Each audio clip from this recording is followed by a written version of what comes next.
તો ભાજપની સરકાર કોંગ્રેસના નેતાઓને ખોટા કેસમાં ફસાવી તેમને ન છૂટકે ભાજપમાં જોડાવા માટે મજબૂર કરે છે અને આક્ષેપ કર્યો છે વિપક્ષના નેતા પરેશ ધાનાણીએ કહ્યું કે ભાજપની સરકાર સામ દામ દંડ અને ભેદની નીતિ અપનાવી રહી છે, સાથે જ જરૂર પડે તો કોંગ્રેસના ધારાસભ્યોને ભાજપ ડરાવી કે ધમકાવી પણ રહી છે અને પૈસાના કોથળાની લાલચ આપીને પોતાનામાં ભેળવી વિપક્ષને નબળો પાડવાનો પ્રયત્ન કરી રહી છે।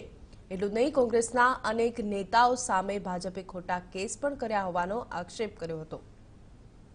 સીધા સાદા વેપારી ધારાસભ્યને ખોટી ટ્રેપમાં ફસાવી ભ્રષ્ટાચારના આરોપમાં દિવાળી જેવા દિવસોની અંદર જેલમાં પૂરી દબાવી ધમકાવી અને છેલ્લે એને ના છૂટકે ભારતીય જનતા પાર્ટીમાં ભળવું પડે એવી સ્થિતિ ભારતીય જનતા પાર્ટીની સરકારે ઊભી કરી છે। માનની પરસોત્તમભાઈ સાબરિયા એકમાત્ર નહીં, વિમલ ચુડાસમા શાસિત નગરપાલિકામાં રાત્રે 12 વાગે આખી નગરપાલિકાને સીઝ કરવામાં આવી।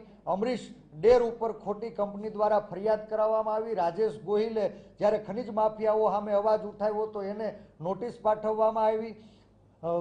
ધવલસિંહ ઝાલા ઉપર ખોટી ફરિયાદ કરવામાં આવી। અલ્પેશ ઠાકોરને ઘેરવા માટે થઈને આખી કોંગ્રેસ પાર્ટીને બદનામ કરવાનું ભાજપે ષડયંત્ર કર્યું। એમ ભારતીય જનતા પાર્ટીના નબળા પડેલા નેતાઓ સત્તાનો દુરુપયોગ કરી વિરોધ પક્ષના ચૂંટાયેલા પ્રતિનિધિઓને ક્યાંક ડરાવી ધમકાવી ખોટા પોલીસ કેસ કરી અને તોડવામાં કદાચ સફળ થશે, પણ આવતા દિવસોમાં ગુજરાતના સાણા મતદારોના રોષનો ભોગ એને જરૂર બનવું પડશે।